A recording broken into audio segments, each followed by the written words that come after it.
Le 7-10 Listen anywhere. وحده من سوريا نيبرينت. sur France Inter. Bonjour Pierre Aski. Bonjour Simon. Vous revenez évidemment sur la mort du président iranien. La mort brutale et imprévue d'un chef d'État est toujours un test pour un pays, où que ce soit. Mais quand ça se produit dans un pays clé comme l'Iran, dans un contexte aussi éruptif et instable que celui du Moyen-Orient depuis le 7 octobre, la tension est palpable. La mort dans un crash d'hélicoptère du président iranien Ebrahim Raïssi et de son ministre des Affaires étrangères fait partie de ces événements qui peuvent générer une crise dans la crise à un moment de guerre et de rivalité dangereuse. D'abord parce que les circonstances sont propices à toutes les théories du complot. Jusqu'à nouvel ordre, il s'agit d'un accident dans de mauvaises conditions météo et avec un hélicoptère de fabrication américaine vieux de plus d'un demi-siècle. Rien dans la communication officielle ni dans les éléments connus ne permet d'avancer la thèse d'un attentat. Mais il est certain que cette thèse circulera, s'agissant d'un pays qui était, il y a seulement 5 semaines, en confrontation directe avec Israël. Ça a d'ailleurs commencé avant même la confirmation du décès du président. Quelle est l'importance politique du président en Iran ?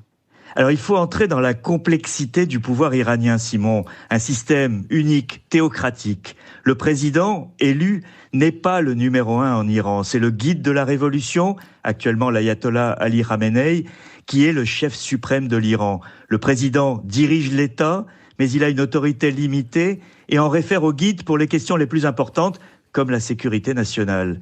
Malgré cette réserve, la mort d'Ebrahim Raïssi plonge l'Iran dans l'inconnu.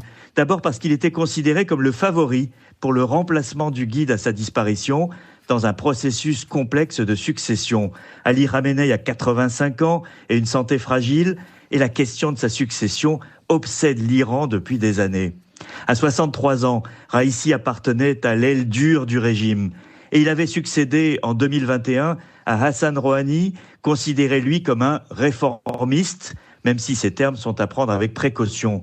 Son remplacement est délicat dans ce contexte de succession à venir au plus haut niveau. Et quelles sont les conséquences possibles sur les conflits dans la région ?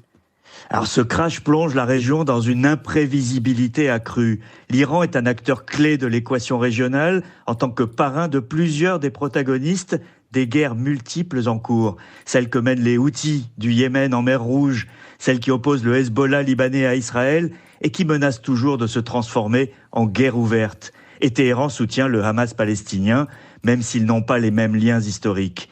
Il existe un double risque, celui de l'instabilité et celui de la fuite en avant à un moment de doute et de peur.